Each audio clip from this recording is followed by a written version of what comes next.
আসসালামু আলাইকুম। Expert IT থেকে মেহবুল্লাহ গালিব বলছি। বেশ কিছুদিন ধরে আমাদের ইউএস লকার, মোবাইল লকার এবং বিডি লকার সফটওয়্যারটা ইনস্টলের সময় ওয়াইফাই কানেকশন স্ক্যান করার পর ওয়াইফাই কানেকশন দিতে গেলেই রিসেট চাইতো।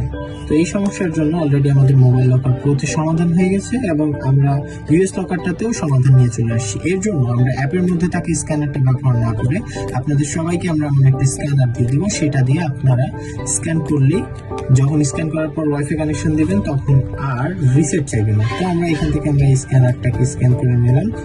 স্ক্যান করার পর আমরা এখানে ওয়াইফাই কানেকশন দিয়ে দিলাম।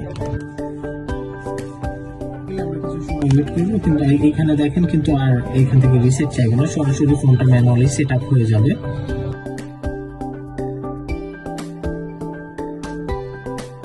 এই অপশনে এসে নেক্সট ক্লিক করলেই কিন্তু অটোমেটিক্যালি রিসেট অপশন চলে আসতো।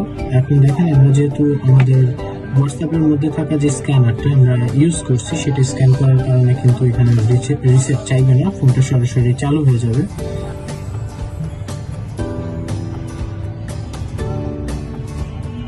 এখানে দেখুন পরবর্তী অপশনে কিন্তু সরাসরি চলে আসে। এখানে অ্যাকসেপ্ট কন্টিনিউ দিলাম।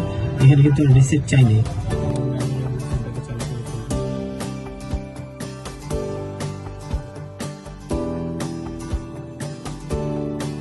এরপরে কিন্তু ফোনটা চালু হয়ে গেছে, ফোন চালু হয়ে গেছে, রিসেট কিন্তু চাইনি।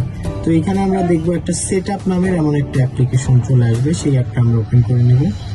অ্যাপটা ওপেন করে নিয়ে আমরা এই সেট আপে ক্লিক করে দেবো।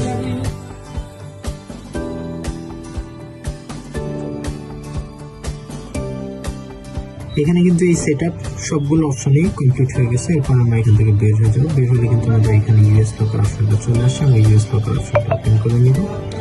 ওপেন করে নেওয়ার পর আমরা এখানে যে ইনফরমেশনগুলো দিতে হয় সেগুলো ইনফরমেশন দিয়ে অ্যাক্টিভেটেড করে দিব।